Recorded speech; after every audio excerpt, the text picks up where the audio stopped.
सभापति महोदय, शिक्षकगण, आगंतुक सज्जनों एवं हमारे विद्यालय के प्यारे प्यारे छात्र छात्राओं, आज बड़ी हर्ष की बात है कि हम लोग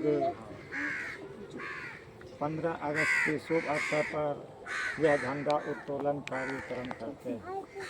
यह झंडा हम लोगों को ये याद दिलाते हैं कि ये तिरंगा आज़ादी का प्रतीक है।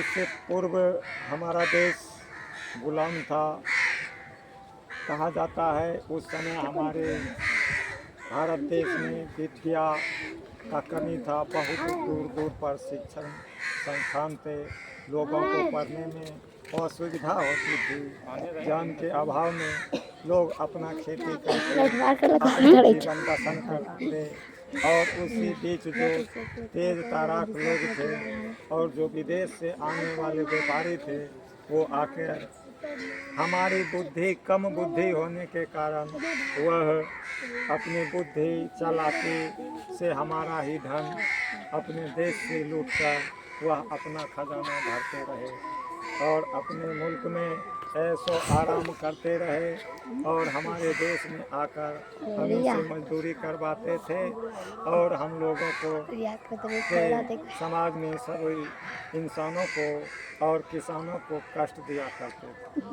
संपत्ति हमारी थी और हुकूमत उन अंग्रेज़ों का थी। इन्हीं सभी बातों को हमारे वरिष्ठ नेतागण सुभाष चंद्र बोस, डॉक्टर भीमराव अंबेडकर, महात्मा गांधी, डॉक्टर राजेंद्र प्रसाद, मौलाना अब्दुल कलाम, चंद्रशेखर, वीर भगत सिंह, राम मनोहर लोहिया, अनेक आदि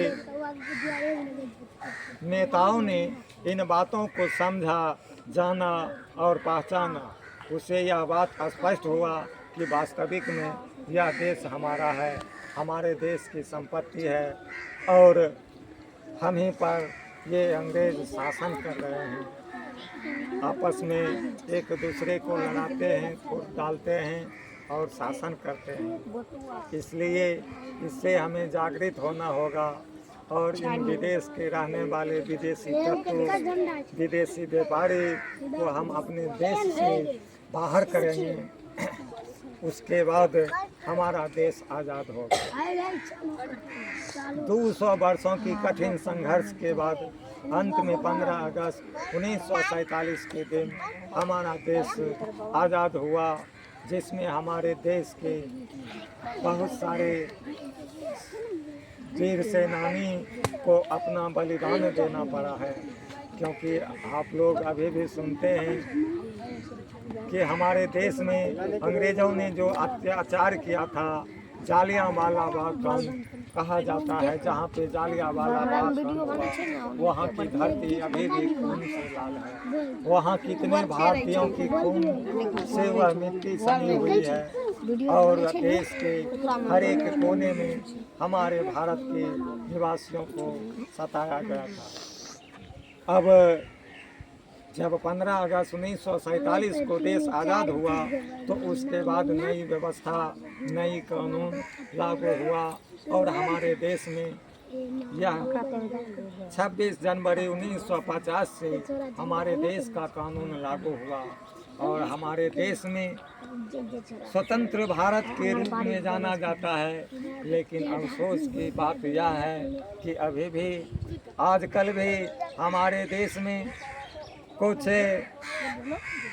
अंग्रेजी तबके के लोग हैं जो अपना जगह जगह पर वर्चस्व को कायम रखते हैं और अपने देश के लिए गद्दारी करते रहते हैं।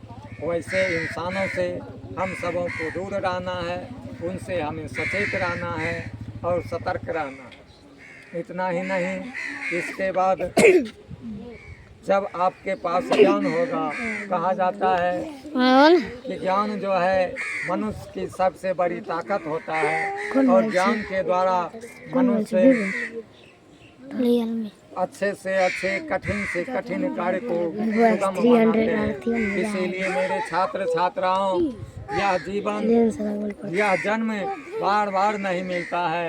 यह जन्म को सफल करने के लिए, अच्छा सुखमय जीवन जीने के लिए, अपने जीवन को बेहतर बनाने के लिए संघर्ष करना पड़ेगा।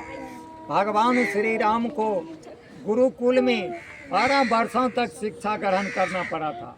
श्री कृष्ण को गुरुकुल में जाके शिक्षा ग्रहण करना पड़ा। जो विद्यार्थी अपने बचपन में कष्ट झेलता है, दुख को सहता है, दर्द को सहता है, वही आगे चल के वही उसी का जीवन सफल हुआ है।